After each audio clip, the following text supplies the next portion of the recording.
ہے کہ مذہب جو ہے یعنی وہ انہوں نے یعنی موجودہ حالات کو دیکھتے ہوئے انگریزی کا جو لفظ ریلیجن ہے اس کے ترجمے کے طور پر لیا ہے مذہب کو، اور یہ ایکسپلین کیا ہے کہ اسلام مذہب نہیں ہے، اسلام دین ہے۔ اب انگریزی کا مذہب ریلیجن کیا ہے وہ بھی اسی مقام پر سمجھ لیں۔ انگریزی میں لفظ ریلیجن، اب جب ہم عربی کے الفاظ کی بات کر رہے تھے تو عربی سے ایکسپلین کیا میں نے آپ کے سامنے، انگریزی کا کوئی لفظ ہے تو اس کے لیے اتھارٹی کیا ہے؟ آکسفورڈ ہے، چیمبرز ہے، یعنی یہ سٹینڈرڈ ڈکشنریز ہیں کہ جس لفظ کی تعریف آکسفورڈ نے کر دی ہے اب اس کو آپ ڈینائی نہیں کر سکتے، چیمبرز نے کر دی ہے اس کو آپ غلط نہیں کہہ سکتے، وہ ایک اتھارٹی ہے انگریزی زبان کی۔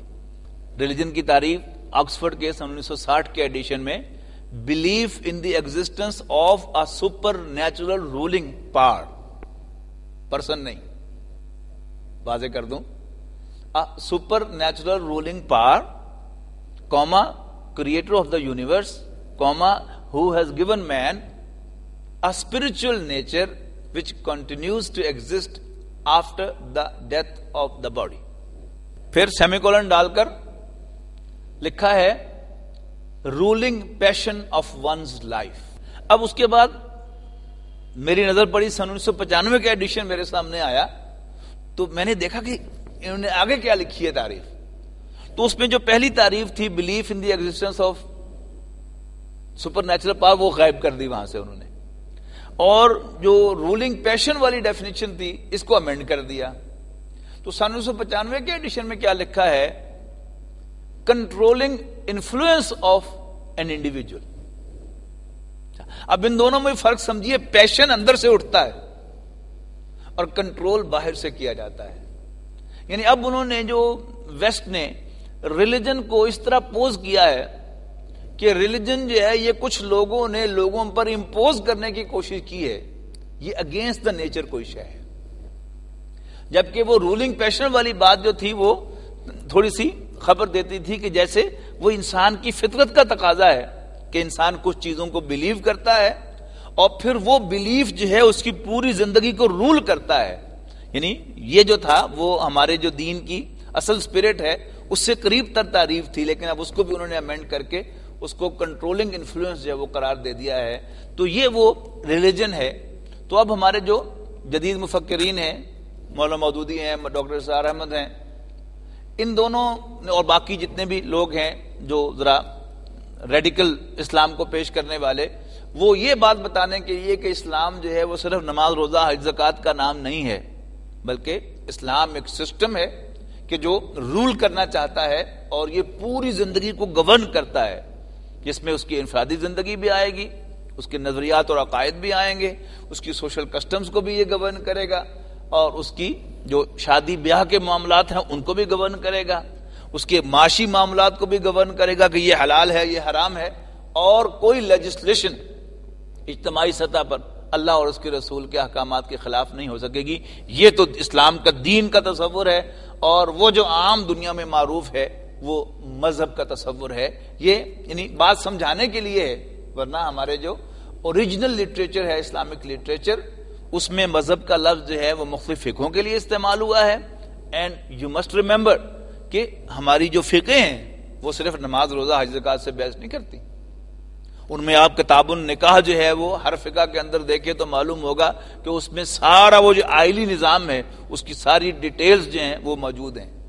پھر آپ اس میں جو تجارت کا چیپٹر کھول کے دیکھیں گے تو معلوم ہوگا کہ ہمارے جو اکانومسٹ ہیں they don't know the alphabets of these things, کہ جو ہمارے فقہاء نے ڈیٹیلز بیان کی ہیں کہ ڈیل کیا ہوتی ہے، یعنی ایک ڈیل کی تعریف جو ہے آپ فقہاء کی پڑھیں گے تو آپ حیران ہو جائیں گے کہ کیا اللہ تعالیٰ نے ان کو ذہن عطا کیا تھا، وہ کس ڈیپتھ میں جا کر ان معاملات کو ڈیل کرتے تھے۔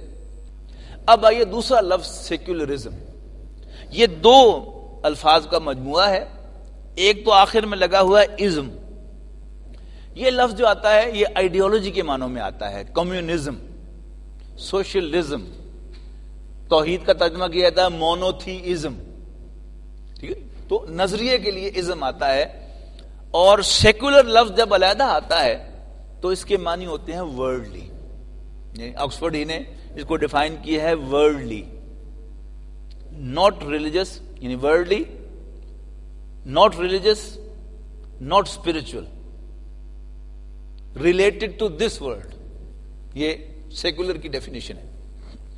لیکن جب یہ لفظ ورب بن کر آتا ہے تو آکسفورڈ نے اس کی ڈفرینٹ تعریف کی ہے. ٹو سیکولرائز کا مطلب لکھا ہے to reduce the role of religion in morality and education. بات ہی بدل گئی. اب وہ لوگ کہ جو یعنی یہ سمجھتے ہیں کہ اسلام میں سیکولرزم کی گنجائش ہے، وہ ان کی سادہ لوحی ہے کہ وہ لفظ سیکولر کو لیتے ہیں کہ دین کے وہ معاملات کہ جو اس دنیا سے متعلق ہیں وہ سیکولر معاملات ہیں. تو وہ لفظ سیکولر علیحدہ ہے، لیکن جب یہ لفظ ایڈجیکٹو بن کر آئے تو بھی یہ وہ سیکولرزم کا مفہوم لیے ہوئے ہوتا ہے، سیکولر کا مفہوم لیے ہوئے نہیں ہوتا. یہ بات میں ایکسپلین کروں گا سیکولرزم کی ڈیفینیشن کے بعد. تو ابھی میں ورب کو بیان کر رہا ہوں کہ جب ورب بن کر آتا ہے ٹو سیکولرائز تو اس کی ڈیفینیشن ہے to reduce the role of religion in morality and education. اب موریلٹی کیا چیز ہے یہ بھی سمجھ لیجئے. شاید یعنی کوئی صاحب ایسے بھی ہوں کہ جنہیں یہ لفظ جو ہے یہ معلوم نہ ہو کہ اس کے معنی کیا ہے. مورل لا کہتے ہیں وہ قانون کے جو آپ کو بتاتا ہے what is right and what is wrong, اسے کہتے ہیں مورل لا. اور موریلٹی کیا ہے؟ یعنی یہ ڈیسائیڈ کرنا کہ یہ کام ٹھیک ہے یا غلط ہے.